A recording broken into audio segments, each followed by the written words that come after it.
Ciao. What's up? Let's look at my little ugly mug for a little bit here. Okay, should you buy a motorcycle or should you buy a scooter in Saigon?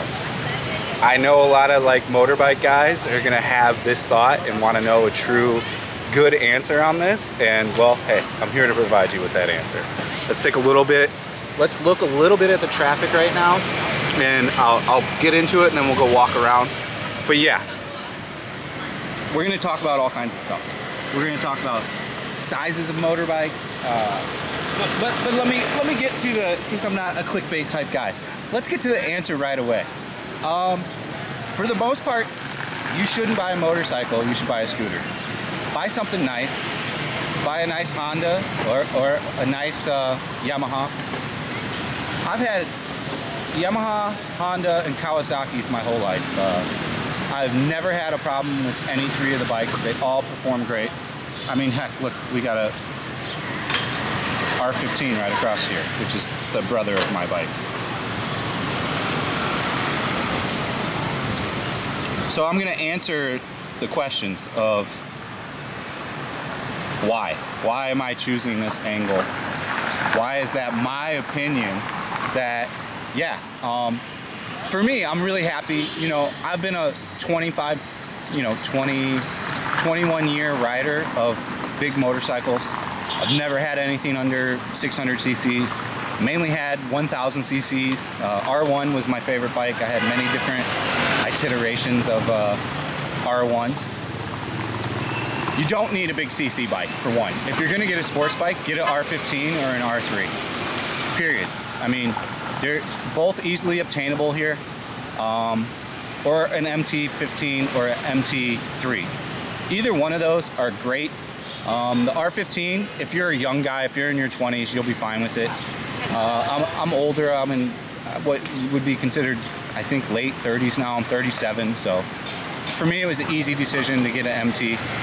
I was originally going to get a Z400 Ninja, but the more and more I rode around, the more and more I rode around in traffic here, I quickly realized that even 400 cc's, it just, I mean, especially a sports bike, there's nowhere to stretch her out. Like, you'll maybe catch a light or two where you're at the front and you can power off at the beginning, but then you've got to worry about a stray dog running out or someone running a light because there really isn't any traffic laws here whatsoever. Your best bet, especially if you don't have motorcycle experience, is to get a scooter, an automatic scooter with just a gas and a brake, and that's it. Gas and 2 brakes, front and rear brake on each handlebar, respectively. You know, a Honda, any kind of Honda will do. And if you don't want to worry about maintenance and taking it in, get a new one or fairly close to new one. And yeah, I mean, even if you're a motorbike guy, you know, an R6, a 3 or 4 year old R6 costs close to 20 grand here. I mean, I've seen one go as cheap as 15 grand with like 20,000 kilometers on it. It's just not worth it, and there's nowhere to take it. I love my MT15.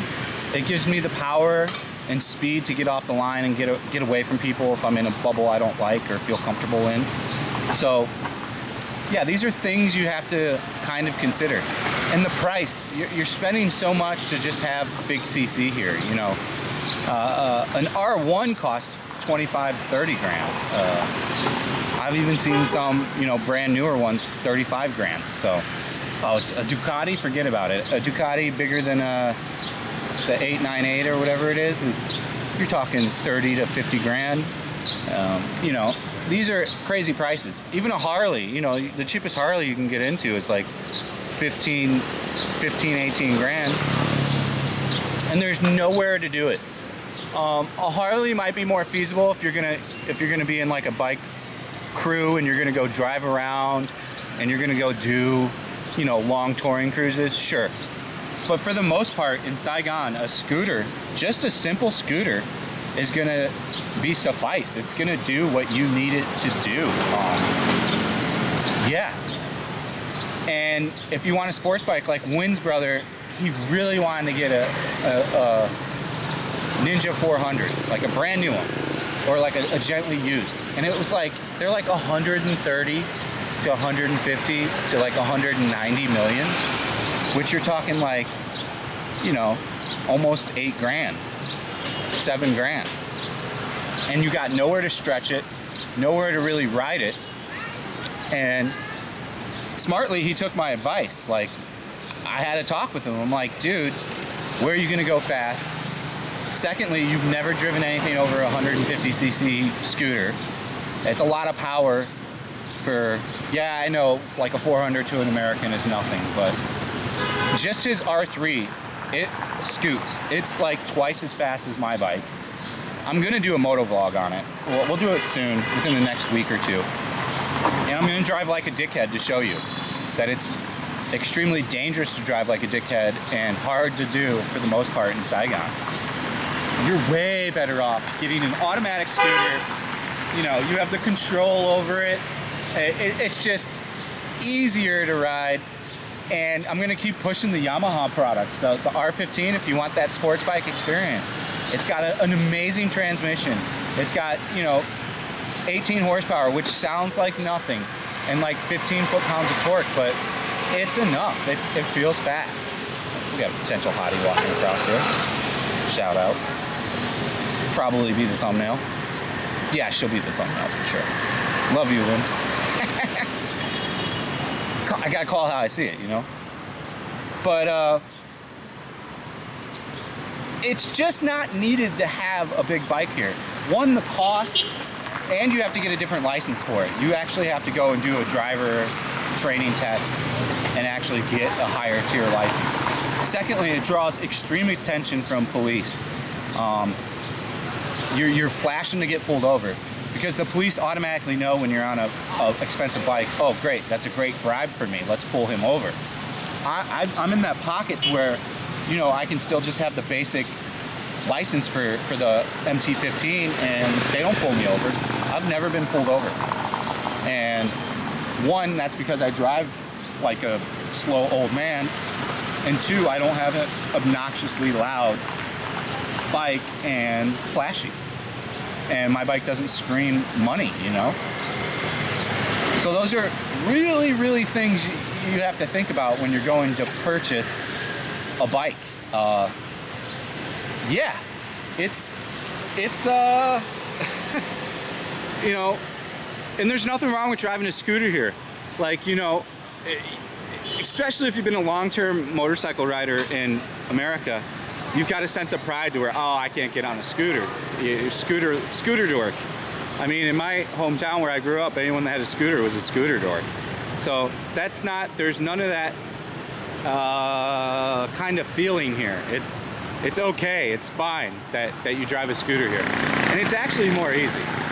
Lately, like when me and Winnie go and drive around, I prefer to take her scooter because the MT-15 is not passenger friendly. It's a single solo bike. Once you add on, you know, however many kg she is, like 50 or whatever,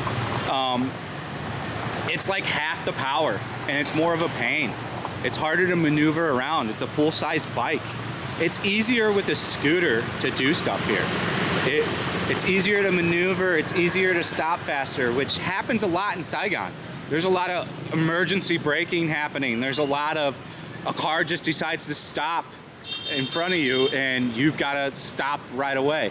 And it's a whole lot easier on a scooter that weighs half the amount of a Harley or a full-sized Japanese sports bike. I mean, really, it's a simple, clear-cut decision.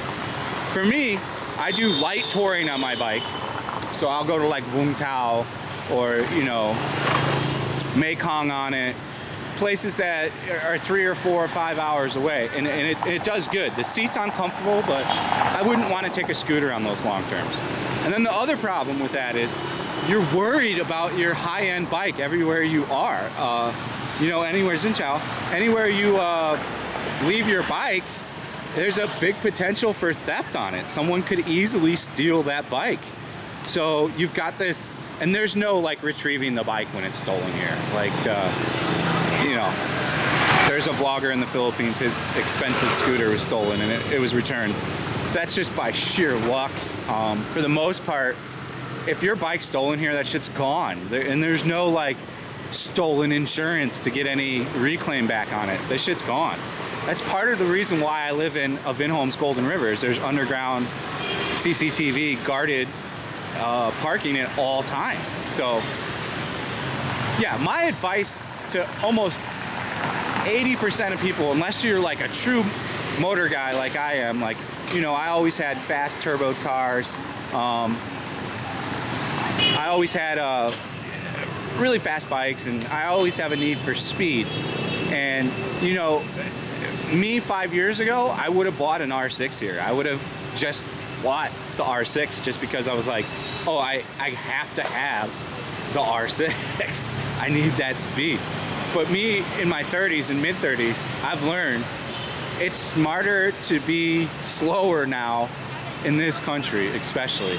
Like in California, where I rode a lot, like where I had the R1s, it was smart to have an R1. It was smart to be in the carpool lane and split lanes. There's 2 yellow lines in California, and you ride right in the middle there, and you go like 80 to 100 miles per hour everywhere, and it was super efficient. I would get through rush hour really quickly and efficiently. There's nowhere here to even go over like 70 kilometers an hour, which is like what, 50 miles per hour? So I mean, what are you gonna do with that big bike other than show, hey, I've got money?